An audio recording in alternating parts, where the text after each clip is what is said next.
Bismillahirrahmanirrahim. Assalamualaikum warahmatullahi wabarakatuh. Waalaikumsalam warahmatullahi wabarakatuh.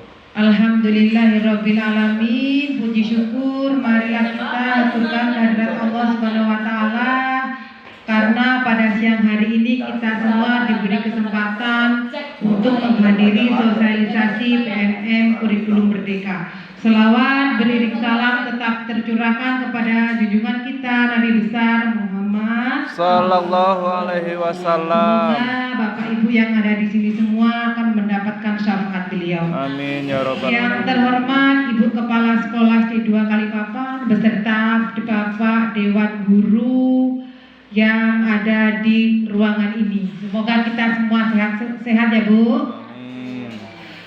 Alhamdulillah, terima kasih atas kehadirannya untuk Bapak Ibu Guru yang telah hadir dalam sosialisasi PMM Kurikulum Merdeka. Saya perkenalkan, nama saya Dinia, saya wali dari kelas 5A beserta sahabat saya Yuntiani SPD dari kelas 5B. Ya, di sini saya akan memaparkan tentang kurikulum merdeka, aksi nyata modul Merdeka Mengajar. Yang pertama, topik yang pertama yaitu mengenal dan memahami diri sebagai seorang pendidik. Yang kedua, mendidik dan mengajar. Yang ketiga, mendampingi murid dengan utuh dan menyeluruh. Yang keempat, mendidik dan melatih kecerdasan budi pekerti. Dan yang kelima, pendidikan yang mengantarkan keselamatan dan kebahagiaan. Baik ya Bapak Ibu, sebelum kita lanjut ke modul pertama, kayaknya saya lihat ini di semua lesu. Ya betul. Sekarang kita ice breaking terlebih dahulu ya Bapak Ibu, dipimpin oleh Ibu Yutiani. Silakan Bu Yuti. Oke, baiklah, akan saya bimbing dulu supaya kita lebih semangat lagi ya Bapak Ibu, karena jam kita siang jadi agak-agak ngantuk ya. Sebelum kita ice breaking, saya beritahu dulu peraturannya.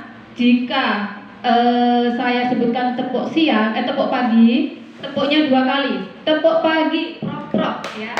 Kemudian kalau tepuk siang sekali saja. Tepuk siang, prok. Tapi kalau tepuk malam tidak usah tepuk. Tepuk malam kosong ya. Karena malam itu tidak boleh berisik. Iya, jadi paham ya Bapak Ibu? Tepuk pagi itu berapa? Iya, kalau tepuk siang? Tepuk malam?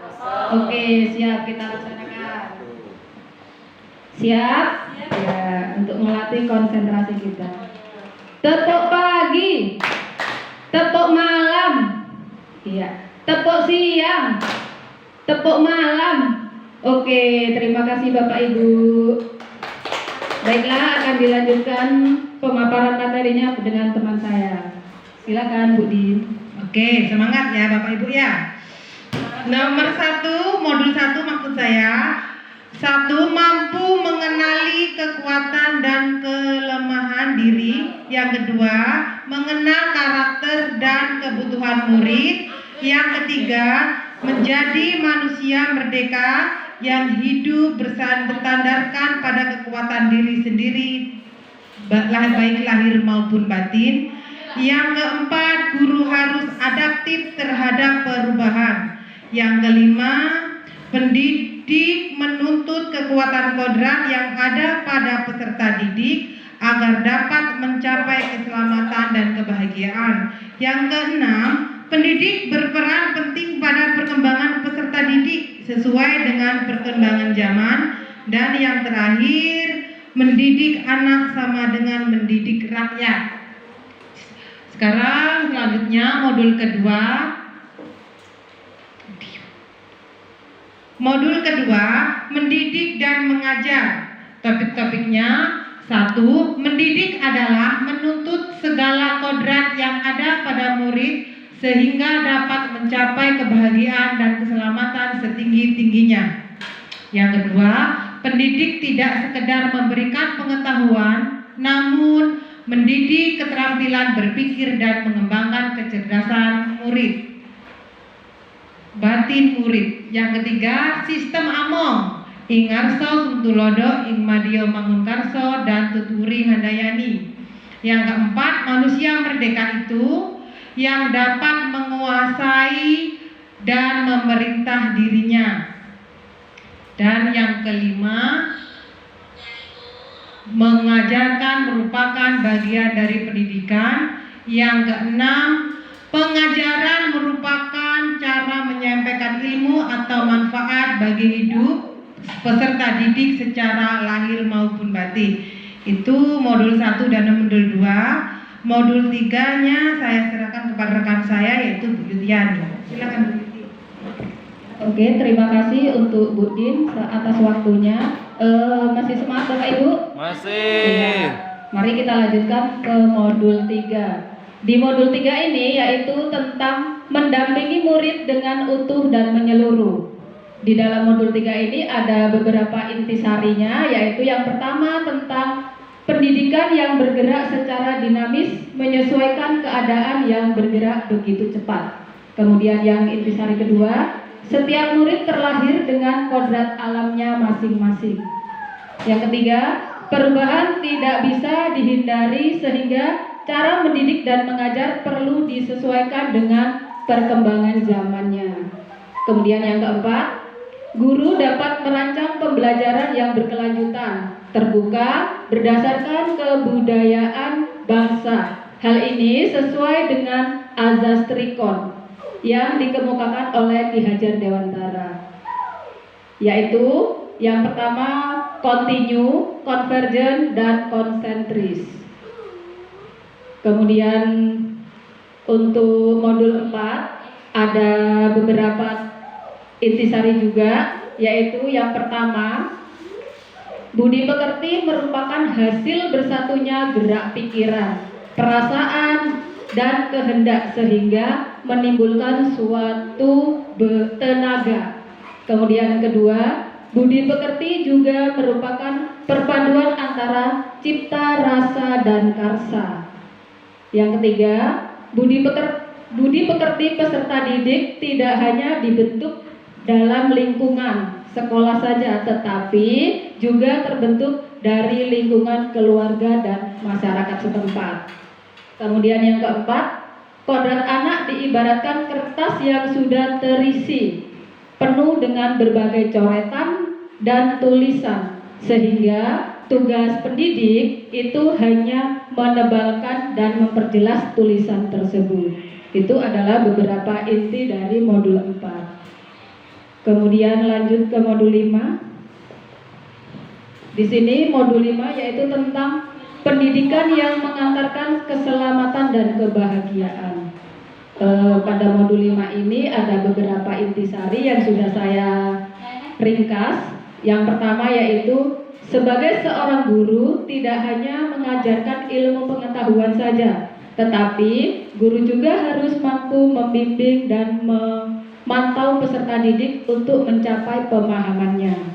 Kemudian yang kedua, perspektif. Perspektif di sini yaitu guru tidak selalu sama dengan perspektif peserta didik.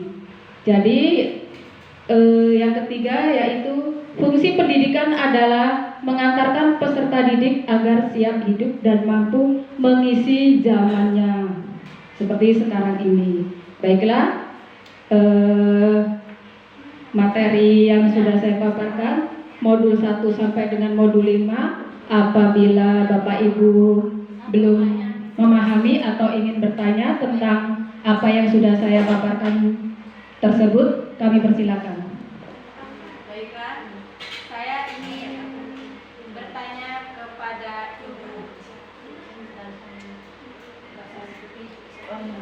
Di sini yang ingin saya tanyakan, tadi di dalam pemaparan Ibu menyebutkan bahwa pendidikan itu yang dinamis untuk saat ini. Yang ingin saya tanyakan, apa yang dimaksud dengan pendidikan yang dinamis dan beserta contohnya? Terima kasih. Oke, terima kasih untuk Ibu siapa tadi? Iya, Ibu Septiana Sari. Pertanyaan yang luar biasa. tentang yang dimaksud pendidikan yang dinamis. Iya. Untuk pertanyaan Ibu Septi akan dijawab oleh teman saya. Terima kasih. Baiklah, terima kasih Bu Septi atas pertanyaannya. Saya akan mencoba menjawab. Pendidikan dinamis itu merupakan pendidikan dapat berubah dan terus berkembang seiring berjalannya waktu. Tujuan pendidikan yang juga mengalami perubahan mengikuti alur perkembangan pendidikan. Seperti itu Bu Septi. Nah, Bu Septi. Ya, kalau ada hal yang mau ditanyakan lagi, silahkan guru yang lain. Saya ingin bertanya, tadi Ibu menjelaskan di modul 5 poin keempat, tadi Ibu menjelaskan mengenai guru harus adaptif terhadap perubahan. Nah, yang saya tanyakan, apa yang dimaksud dengan adaptif di sini di poin 4 itu, Bu? Ya, Bapak, terima kasih pertanyaannya. Dengan Bapak siapa tadi? Pak Suparno. Ya, pertanyaannya akan dijawab oleh rekan saya, Bu Yutiasni. Oke, baiklah. Terima kasih untuk Pak Parno atas pertanyaannya. Apa yang dimaksud dengan adaptif? Adaptif itu tuh sama dengan semangat, ya. Jadi guru itu harus tetap semangat dan kemampuan berinovasi. Jadi guru juga harus selalu berinovasi tentang pembelajarannya. Kemudian guru juga itu harus kreatif serta proaktif dalam menghadapi perubahan seperti sekarang ini. Jadi intinya adaptif itu adalah guru harus menguasai diri dalam pembelajaran, apalagi dalam menghadapi era globalisasi ini ya. Jadi teknologi atau HP itu sudah membuming ya. Jadi anak-anak itu lebih lama, lebih banyak dia memain HP. Jadi sebagai guru itu tidak boleh ketinggalan dengan murid kita. Kita selalu update terus untuk melihat HP, tapi dalam hal pembelajaran. Baik, terima kasih. Itu yang bisa saya sampaikan. Bagaimana Pak Parno? Ya, Bu, cukup, Bu. Ya, terima kasih. Baiklah, inilah pemaparan dari kami berdua. Apabila ada kesalahan, saya mohon ampun kepada Allah. Kepada Allah saya mohon ampun, dan kepada Bapak Ibu saya mohon maaf.